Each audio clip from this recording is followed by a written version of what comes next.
السلام علیکم ناظرین، سلامتی ہو آپ پر جہاں بھی آپ ہوں۔ کیلنڈر پر آج تاریخ ہے 2 ربیع الاول، انگریزی تاریخ 9 اکتوبر ہے۔ اپنے میزبان راہی حجازی سے عالمی خبریں سنیے۔ قندوز مسجد پر حملے کی ذمہ داری داعش نے قبول کر لی۔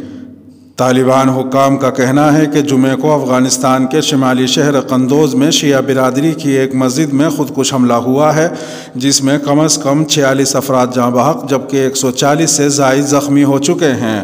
افغان طالبان کے ترجمان ذبیح اللہ مجاہد نے ایک آڈیو پیغام میں اس بات کی تصدیق کی ہے کہ شیعہ برادری کی مسجد پر ہونے والے اس حملے میں 46 کے قریب افراد ہلاک ہوئے ہیں۔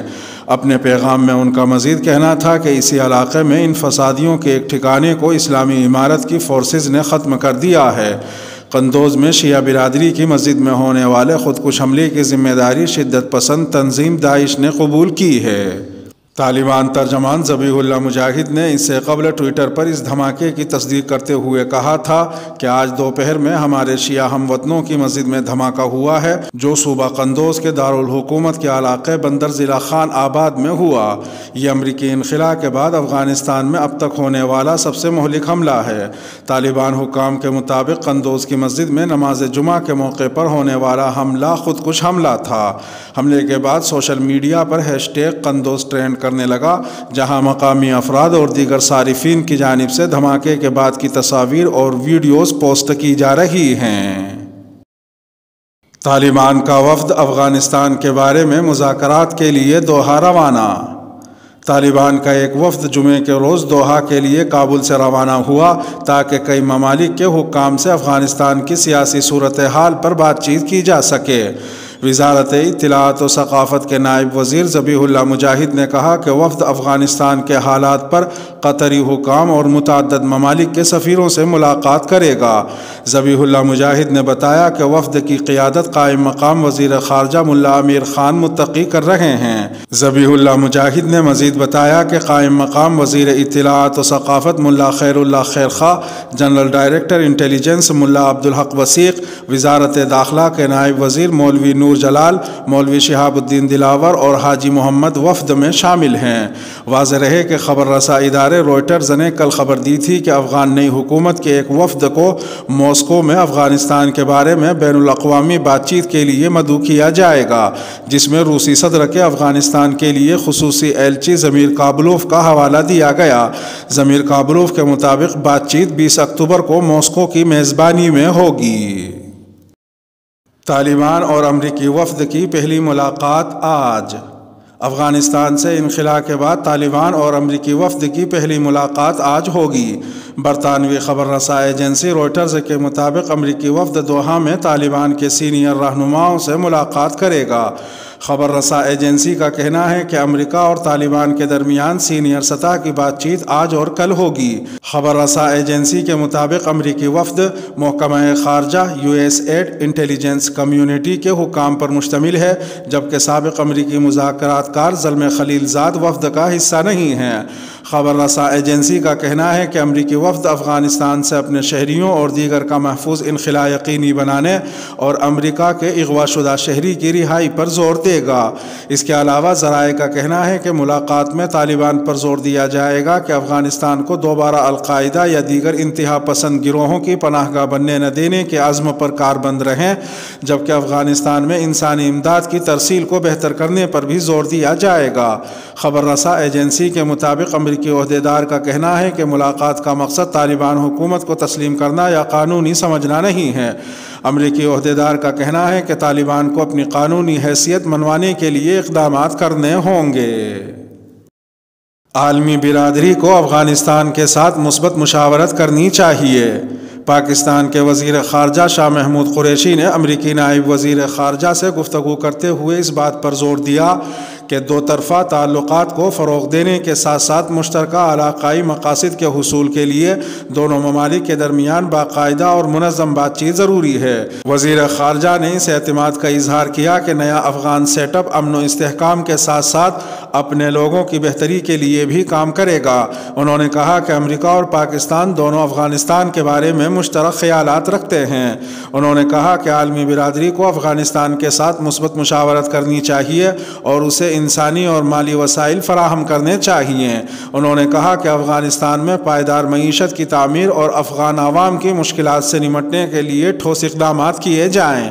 امریکی نائب وزیر خارجہ نے افغانستان سے امریکی اور دیگر شہریوں کے انخلا میں پاکستان کی مدد اور خطے میں امن کے لیے اس کی مسلسل کوششوں کو سراہا۔ انہوں نے بلوچستان کے زلزلے میں انسانی اور مادی نقصان پر اپنے گہرے دکھ اور افسوس کا اظہار کیا۔ صوبہ بلخ میں لڑکیوں کے اسکول دوبارہ کھل گئے۔ صوبہ بلخ میں 7 سے 12 گریڈ کی لڑکیاں اپنے اسکول کھلنے پر خوش ہیں۔ ان کا کہنا ہے کہ صوبہ بلخ میں لڑکیاں پہلی سے 12ویں جماعت تک اسکول جا رہی ہیں اور ان کی تعلیم کے راستے میں کوئی رکاوٹ نہیں ہے۔ واضح رہے کہ اشرف غنی حکومت کے خاتمے کے بعد سے صرف پہلی سے 6ٹھی جماعت تک کی لڑکیوں کو کابل اور ملک کے بیشتر علاقوں میں اسکول جانے کی اجازت تھی، لیکن اب بلخ میں تمام طالبات پڑھ سکتی ہیں۔ ایک طالبہ کے بقول اعتماد سازی کسی حد تک کی گئی ہے، طلباء کی تعداد بڑھ رہی ہے اور سیکھنے کا عمل اب بہتر ہے۔ ہم یہ نہیں کہہ سکتے کہ سب کچھ نارمل ہے، لیکن جب ہم ملک کے حالات کو دیکھتے ہیں تو یہ اچھا ہے اور ہم مطمئن ہیں۔ ایک دوسری طالبہ فاطمہ نے کہا کہ سیکھنے کے عمل کو جاری رکھنے کی ضرورت ہوتی ہے اور ہمارے اساتذہ ہماری مدد کر رہے ہیں۔ جب ہم اسکول آتے ہیں تو سیکیورٹی کی صورتحال اچھی ہوتی ہے۔ بلخ میں محکمہ تعلیم کے اعداد و شمار بتاتے ہیں کہ اس صوبے میں 600 سے زائد مرد اور خواتین کے اسکول فعال ہیں، جن میں 5 لاکھ سے زائد طلباء ہیں، جن میں سے نصف لڑکیاں ہیں۔ اس دوران صوبہ بلخ کے محکمہ تعلیم کے حکام نے خاندانوں پر زور دیا ہے کہ وہ اپنے بچوں کو اسکول بھیجیں۔ مزار شریف کے محکمہ تعلیم کے سربراہ مولوی محمد نعیم بلخی نے کہا کہ ہم چاہتے ہیں کہ تمام خاندان اپنے بچوں کو اسکول بھیجیں تاکہ ایک بہتر مستقبل تشکیل دیا جا سکے۔ جرمنی کے ایک شہر میں پابندیوں کے ساتھ اذان کی اجازت دے دی گئی۔ جرمنی کے شہر کولون میں لاؤڈ اسپیکر پر اذان دینے کے حوالے سے ایک 2 سالہ پائلٹ پروجیکٹ کا آغاز ہو گیا ہے۔ لاکھوں کی آبادی والے اس شہر اور اس کے مضافات کی تقریباً 35 مساجد کو نماز جمعہ کے لیے اذان دینے کی اجازت ہوگی، لیکن اس حوالے سے متعدد شرائط بھی رکھی گئی ہیں۔ کولون کی خاتون میئر نے اس پیش رفت کو مذہب کی باہمی قبولیت کی علامت اور آئینی طور پر محفوظ مذہبی آزادی کا اعتراف قرار دیا ہے۔ خاتون میئر کا کہنا تھا کہ مسلمان شہری کولون کی معاشرت کا لازمی حصہ ہے۔ جو بھی اس پر شک کرتا ہے وہ کولون کی شناخت اور پرامن بقائے باہمی پر سوال اٹھاتا ہے۔ اس حوالے سے انہوں نے مزید کہا کہ جب ہم اپنے شہر میں چرچ کی گھنٹیوں کے علاوہ مؤذن کی پکار سنتے ہیں تو اس سے یہ ظاہر ہوتا ہے کہ کولون میں تنوع موجود ہے اور اس کی قدر کی جاتی ہے۔ جرمن شہر کولون میں اذان کی اجازت کو ایک بڑی پیش رفت قرار دیا جا رہا ہے۔ دوسری جانب ایسے خدشات بھی ہیں کہ اسلام مخالف سیاسی قوتوں کی طرف سے اس کے خلاف احتجاج کیا جائے گا۔ چند برس پہلے کولون شہر میں ہی جرمنی کی سب سے بڑی مسجد تعمیر کی گئی تھی، لیکن اس کی تعمیر سے پہلے ایک طویل عرصے تک اسلام اور مہاجرین مخالف افراد اس کی مخالفت میں ریلیاں نکالتے رہے تھے۔ اسرائیلی عدالت کا متنازع فیصلہ۔ اسرائیل کی عدالت نے مسجد اقصی میں عبادت کرنے والے یہودیوں کے حق میں ایک متنازع فیصلہ دے دیا، جس پر فلسطین اتھارٹی نے شدید احتجاج کیا ہے۔ عالمی خبر رسائی ادارے کے مطابق ایک اسرائیلی آباد کار نے مسجد اقصی کے مخصوص احاطے میں یہودیوں کے داخلے پر پابندی کے خلاف عدالت میں درخواست دائر کی تھی۔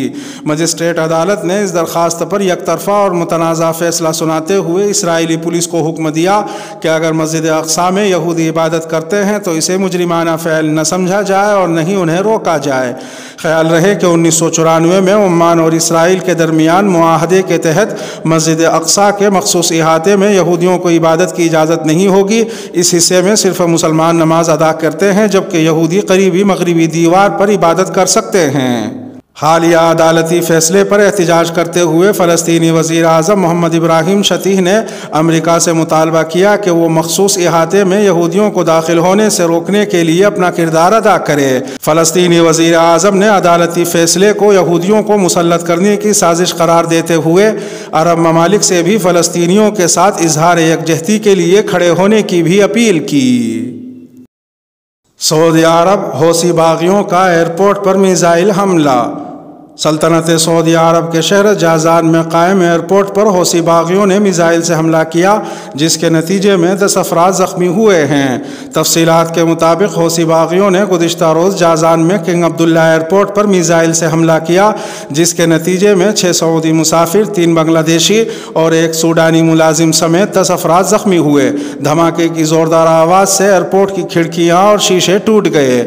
عرب اتحاد کے مطابق حوثی باغی سعودی عرب کے شہریوں اور عملہ کو نشانہ بنا رہے ہیں، جو بین الاقوامی قانون کے تحت جنگی جرم ہے۔ سعودی حکومت عوام کے تحفظ کے لیے مناسب اقدامات اٹھا رہی ہے، جبکہ حوثی باغیوں کے حملے سعودی عرب کے لیے نئے نہیں ہیں۔